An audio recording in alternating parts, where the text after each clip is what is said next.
হোজাইত ৰহস্যজনকভাৱে উদ্ধাৰ এজন লোকৰ মৃতদেহ। হোজাই শিঙৰি বস্তিত সংঘটিত হৈছে এই ঘটনা। মৃত লোকজনৰ নাম হৈছে Manoj Das. The Highway Heaven নামৰ ধাবাৰ পিছফালৰ পুখুৰীত উদ্ধাৰ হৈছে মৃতদেহটো। মৃত লোকজন দ্য হাইৱে হেভেন নামৰ ধাবাত বিগত 6 মাহ ধৰি কৰ্মৰত আছিল। পৰিয়ালৰ ভাষ্য অনুসৰি মনোজ দাস নামৰ লোকজনক দ্য হাইৱে হেভেন নামৰ ধাবাৰ স্বত্বাধিকাৰী ৰাহুল ৰয়ে হত্যা কৰি পেলাই থৈ যোৱাৰ অভিযোগ। ঘটনাস্থলীত হোজাই আৰক্ষী উপস্থিত হৈ মৃতদেহ উদ্ধাৰ কৰি আৰম্ভ কৰিছে তদন্ত। Bureau report, Assam north east news live.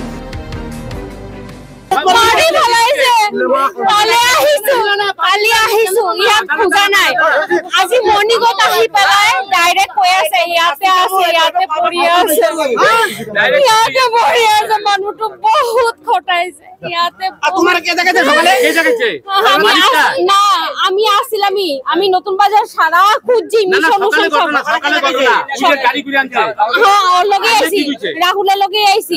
পরে কইছে আমি মোর হাজবেন্ড মনোজ দাস দিয়া কাম করি আছে। দোকানের নাম দা হেভেন হাইওয়ে। আচ্ছা কি কইছে কিমান দিন ধৰি কৰ্মৰত হৈ আছে?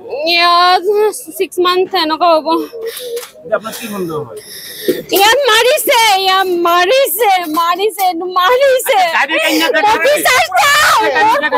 সন্তানো নাই।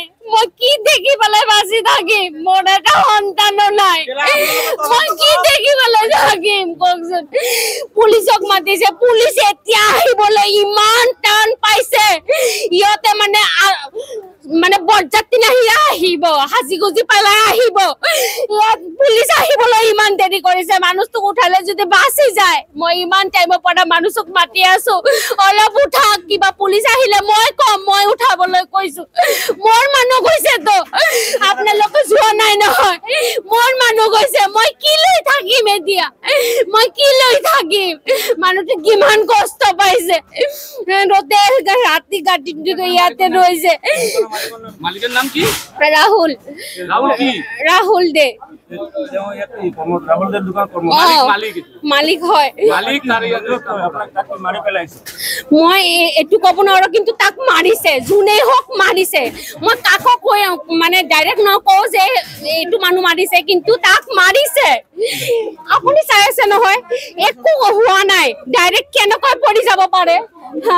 কালকে সকাল থেকে মানে দোকান থেকে সন্দেহ করা ছেলেটাকে খুবই ভাদ্র আঙ্গ পাড়ার ছেলে। মানে ঘটনাটা হলো মদ টদ খায়, মানছে আমরা মদ খায়, মদ খেলে কারো কাজা পেঁচার কারো লগে নাই। তারপর সকালবেলা আমি যখন আমি দোকান খুলতেছি তখন আমার কইতেছে, তার ভাইয়ে কইতেছে তো আমার দাদা আইয়ে নাই। আমি দাদা আইয়ে নেই, তার ঘরে গেলাম। আমি যে খুঁজে সারা দিকে হসপিটাল সব সারা দিকে খুঁজে টুজেছি, পাই নাই। তো তার মালিকও বলে খুঁজে, আমি যে ছেলেটার লগে কামে যায় দেখে গেতো, গেছে দেখে এসে তারপর দেখো কি পাই নাই। তো আমি ঠিক আছে পাবি র, আধা ঘন্টা 1 ঘন্টা পরে যাবো থানাতে যাইয়া এজারটা লিখে দেবো কি হয়েছে ঘটনাটা। তারপর আধা ঘন্টা পরে শুনতেছি কি পুষ্কির মধ্যে বলে পাওয়া গেছে। তারপরে পুষ্কির মধ্যে বলতে পুষ্কিনি কেরম কোন জায়গা পুষ্কিনি। তারপর আইলাম, আইয়া দেখি যে পজিশন দেখলাম 100% মার্ডার কেস। এটা হ্যাঁ সন্দেহ হল, কেমন সন্দেহ করুম?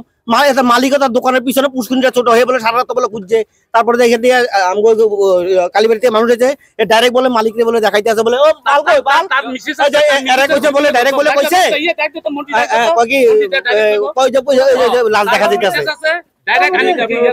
আমার খন্দ মানে 100% মার্ডার কেস। এটা হত্যা করে একদম হত্যা করে পালাই দিয়েছে। কোনো জাত টাক নাই আর পানিও নাই। তার নাম আমি বাবু বলি। এইখানে কাজ করে পরে রাত্রেবেলা প্রায় সময় 10টা 11টা 2টা পর্যন্ত ডিউটি করায়, 11টা 12টা 2টা পর্যন্ত ডিউটি করায়, নাইট ডিউটি পর্যন্ত করায়। কালকে আমার ঘরে ফোন করছে, হঠাৎ করে ফোন করে কয় বাবুরে পাওয়া যেতেছে না, বদিরে ফোন করছে। তারপরে আমি ফোন করছি আমার দাদারা বলে পাওয়া যেতেছে না। আমি আইছি, গেট তালা মারা, এই তালা মারা।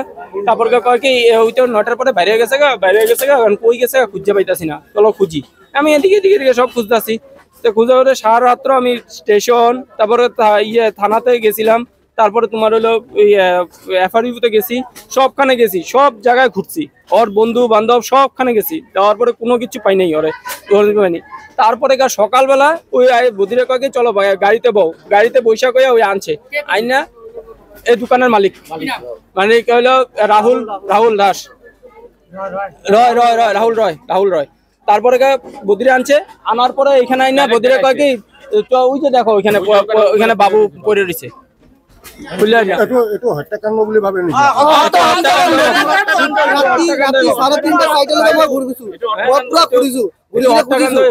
মানুহটো সদায় যেনেকে ঘৰত যায় ৰাতি।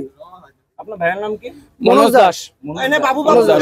এনে বাবু বুলি মাতে সবাই। বাবু বুলি মাতে। ইয়াতে কর্মরত আছে। হ্যাঁ, ইয়াতে কাজ করে থাকে। কি দোকান হয়? এটো রেস্টুরেন্ট, ধাবা। এইটো মৎস্য সব বিক্রি করে, এইটো সব ধাবা বিক্রি করে ইয়া।